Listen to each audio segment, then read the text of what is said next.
পর্যন্ত এসেছিল। আশুলিয়া থেকে যে যাত্রী গাড়িতে উঠেছিল সেই যাত্রীর সাথে ভাড়া নিয়ে তর্ক বিতর্ক হয়। সেই যাত্রী টেলিফোন করে দেয় বাইপাইল গাড়ি যাওয়ার সাথে সাথে তারা গাড়ি উঠে নির্মম ভাবে আমাদের 2 জন শ্রমিককে হত্যা করবে। প্রথম পত্রিকায় আসতো হত্যা করা হয়েছে, টিভিতে বলা হয়েছে হত্যা করা হয়েছে। এইটা থানায় নিয়ে গেল, থানায় নিয়ে যাওয়ার পরে এইটা সড়ক দুর্ঘটনায় রূপান্তরিত হলো।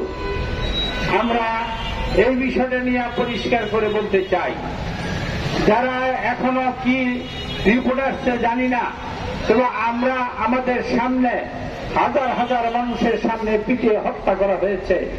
যদি মেডিকেল কোন ভুয়া রিপোর্ট দিয়ে থাকে সেই রিপোর্ট আমরা ফরেন্সিকে নিয়ে আমরা আবার পুনরায় তদন্ত দাবি করছি।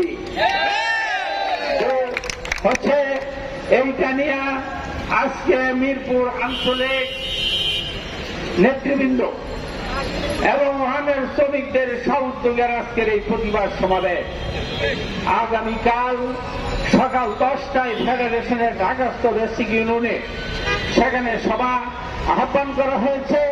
সেই সভায় শাহজাহান খান স্যার থাকবেন। সেখানে আমরা সিদ্ধান্ত নেব এই হৃদয় এবং দুর্যোগ সহ 2 জন শ্রমিকের হত্যাকারী সম্পর্কে আমরা সিদ্ধান্ত নেব। 2 নম্বর হচ্ছে আগামী 1 মে আমাদের এখানে যে 1 মে বক্তব্যের পালিত হবে সেখানে মিরপুর থেকে এদের ছবি সহ এবং মিছিল নিয়ে আপনারা আসবেন, সেখানে ফেস্টুন ব্যানার নিয়ে আসবেন। আমরা সেখানে কর্মসূচি ঘোষণা করব। এবং আব্দুর রহমানকে মিথ্যা মামলায় গ্রেপ্তার করা হয়েছে, আব্দুর রহমানের মুক্তি সেখানে দাবি করা হবে। আমাদের আগামী 5 তারিখ মিরপুরে একটা প্রতিবাদ সমাবেশ করা হবে। সেই প্রতিবাদ সমাবেশ থেকে বৃহত্তর আন্দোলনের কর্মসূচি ঘোষণা করা। সংগ্রামী বন্ধুরা, বাংলাদেশের 70 লক্ষ পরিবহন শ্রমিক আর হত্যাকারীরা হত্যা করে যাবে, আর পুলিশ প্রশাসন তার পক্ষে নেবে, সিভিল প্রশাসন তার পক্ষে নেবে। এইটি অসম্ভব, এটি করতে দেওয়া যাবে না। যতক্ষণ পর্যন্ত হত্যাকারীদের গ্রেপ্তার করা না হবে ততক্ষণ পর্যন্ত আন্দোলন চলবে। বাংলাদেশে যদি হত্যাকারীদের গ্রেপ্তার করা না হয়, আমরা 9 দফা দাবির ভিত্তিতে সরকারকে আমরা 45 দিনের নোটিশ দিয়েছে। আমাদের আগামী 27 তারিখ আমাদের বগুড়াতে কর্মসূচি আছে, 28 তারিখ ফরিদপুর আছে, 29 তারিখে খুলনা বিভাগীয় আঞ্চলিক সভা আছে, সেখানে আমরা সিদ্ধান্ত নেব। ফেডারেশনের কেন্দ্রীয় কমিটির সিদ্ধান্ত নিয়ে আমরা 9 দফার সাথে আরেক দফা যুক্ত করে আমরা আন্দোলনের কর্মসূচি দেব। আন্দোলনের কর্মসূচি দেব।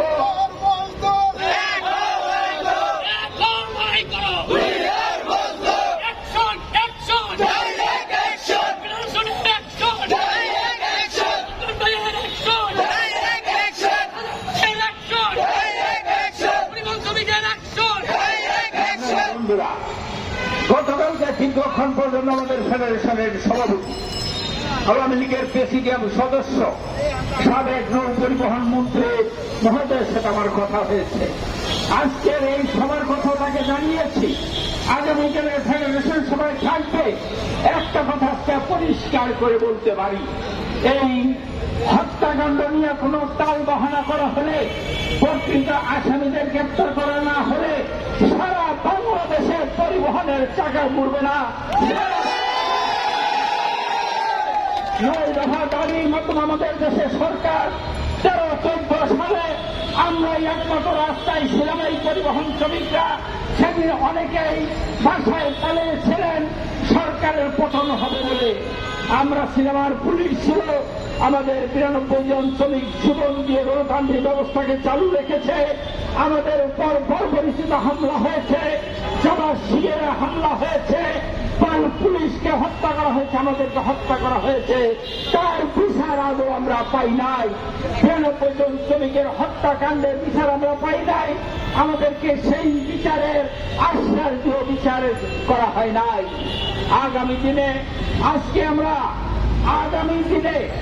এই হত্যাকাণ্ডের বিচার সহ 9 দফা দাবি সহ সরকারের কাছে আমরা পেশ করেছি।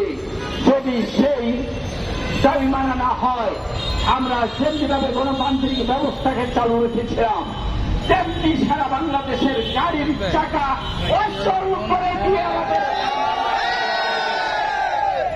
সংগ্রামী বন্ধুরা, পরিবহন শ্রমিকরা কলা গাছ না, ধাক্কাধাক্কি করে আরাম করেন না। পরিবহন শ্রমিকরা বান্দা গাছ কার কাটা আছে, ধাক্কাধাক্কি করে পিঠের চামড়া ছেড়ে রক্ত বের হচ্ছে। স্বাধীনতার পর যত সরকার আসছে, পরিবহন শ্রমিকরা জীবনের ঝুঁকি নিয়ে গাড়ি চালায়। আজকে গরমে ভদ্ররা সব বাসায় এসি দিয়ে বসে আছেন, আমাদের পরিবহন শ্রমিকরা গাড়ি চালাচ্ছে। আমরা রাস্তায় পরিবহন শ্রমিকরা যদি পণ্য ব্যবস্থা চালু না রাখে, আমাদের দেশের অর্থনৈতিক চাকা বন্ধ হয়ে যাবে। মনে রাখতে হবে, পণ্য পরিবহন শ্রমিকরা গাড়ি না চালালে ঢাকায় যারা ধানমন্ডি, গুলশান, বনানী, উত্তরা বাড়ি যারা বসবাস করেন, কাঁচামাল ঢাকায় না আসলে, চাল ডাল ঢাকায় না আসলে আপনাদের ভদ্রতা নাস্তিক হয়ে যাবে, খেয়ে থাকতে হবে। মাননীয় প্রধানমন্ত্রী থেকে শুরু করে মন্ত্রী মহোদয়, এমপি সাহেবরা গাড়ি চালানোর সময় ড্রাইভার আপনাদের আগে বসে, আপনারা ড্রাইভার আগে বসেন না।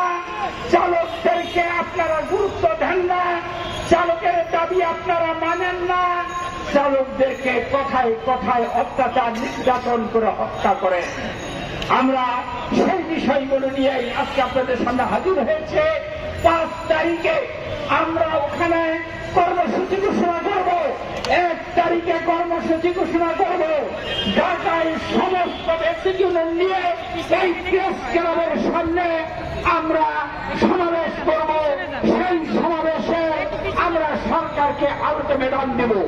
আমরা বলবো, এই তারিখের মধ্যে আসামি গ্রেপ্তার না হয় সারা বাংলাদেশের গাড়ির চাকা বন্ধ করে দিয়ে আমরা 72 ঘন্টা হরতাল ধর্মঘট দিয়ে আমরা আমাদের দাবি আদায় করব। আগামী দিনে সকলকে ঐক্যবদ্ধ হওয়ার আহ্বান জানিয়ে আগামী দিনে সকলে এই দাবি 9 দফা দাবি হৃদয় সহ এই হত্যা হৃদয় এবং বাবু শাহজাহান বাবু হত্যার বিচার এবং ড্রাইভার আব্দুর রহমানের মুক্তির দাবি জানিয়ে আমি আমার বক্তব্য শেষ করছি। করবেন না, এটা তো মেনে নেওয়া যায় না। আমি অবিলম্বে এই শ্রমিকদের পরিবারকে লস অফ আর্নিং